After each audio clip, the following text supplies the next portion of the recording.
குருட்சேத்திர போரின் வெற்றிக்குப் பிறகு பாண்டவர்கள் நாடு திரும்பினர். நாட்டில் அமைதியும் தர்மமும் தழைக்க தருமர் அஸ்வமேத யாகம் நடத்தினார். நாட்டின் பல்வேறு பகுதிகளிலிருந்து ரிஷிகளும் முனிவர்களும் அஸ்வமேத யாகத்திற்கு வருகை புரிந்தனர். பொன், பொருள், தானியங்கள் மற்றும் பசுக்கள் என்று யாகசாலையே நிரம்பி வழிந்தது. அனைவரும் தருமரை புகழ தருமருக்கு தலைகணம் சற்று கூடியது. இதனை கவனித்த கிருஷ்ணர் தருமருக்கு உண்மையான தர்மம் எது என்று புரிய வைக்க நினைத்தார். சற்று நேரத்தில் யாகம் நடந்து கொண்டிருந்த நேரத்தில் ஒரு முயல் வந்தது. அந்த முயல் வினோதமாக இருந்தது. அதன் உடம்பில் பாதி தங்கத்தாலும் பாதி சாதாரண நிலையிலும் இருந்தது. அந்த வினோத முயலானது நேராக தர்மரிடம் சென்று பேச ஆரம்பித்தது. மன்னர் தர்மரே, உங்கள் யாகம் சிறப்பாக இருக்கிறது, ஆனால் முழுமையாக இல்லை. முயல் பேசியதை பார்த்து அனைவரும் அதிர்ந்தனர். யாகம் முழுமையாக இல்லாமல் இருப்பதற்கான காரணத்தை நீங்கள்தான் கூற வேண்டும் என்று தர்மர் கூறினார். மன்னர் தர்மரே, அதற்கான காரணத்தை நான் கூற வேண்டுமென்றால் என் அனுபவத்தை நான் கூறுகிறேன்.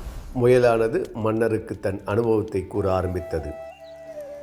தர்மரே, உங்கள் நாட்டிலேயே ஒரு ஏழை பிராமணர் தன் குடும்பத்தாருடன் வசித்து வருகிறார். தர்ம சிந்தனை கொண்டவர். அவர் போதிய வருமானம் இல்லாததால் அவர் மிகவும் ஏழ்மையான நிலையில் இருக்கிறார். இருந்த போதிலும் அவர் தன் தர்ம சிந்தனையை விடவே இல்லை. ஒரு நாள் ஒரு யாசகர் அவர் வீட்டுக்கு உணவு கேட்டு வந்தார். அடுத்த வேளை உணவிற்கு வழியில்லாத அந்த ஏழை பிராமணரோ சற்றும் யோசிக்காமல் தன்னிடமிருந்த உணவினை அளித்து அவர் உண்ணுவதை பார்த்து மகிழ்ந்து கொண்டிருந்தார். இவை அத்தனையும் பார்த்து கொண்டிருந்த என்னுடைய உடம்பானது பாதி தங்கமாக மாறிவிட்டது. இதனை கேட்ட தர்மர், தங்கள் உடம்பு ஏன் முழுவதும் தங்கமாக மாறவில்லை? தர்மரே, தர்மம் என்பது பொருளை வைத்தோ அல்லது அளவை வைத்தோ அல்ல. அடுத்த வேளை உணவிற்கு வழியில்லாத அந்த ஏழை பிராமணர் உடனே கொடுத்தாரே, அதுதான் தர்மம்.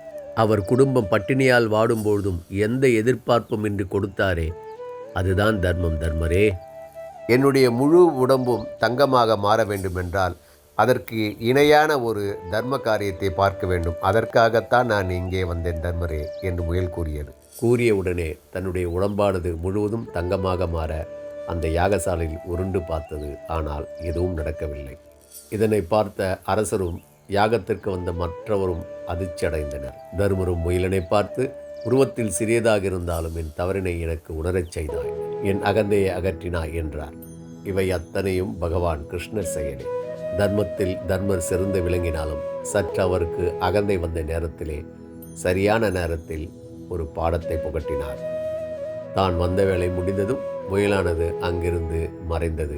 அனைவரும் அதனை வழிபட்டு வழி அனுப்பி வைத்தனர்.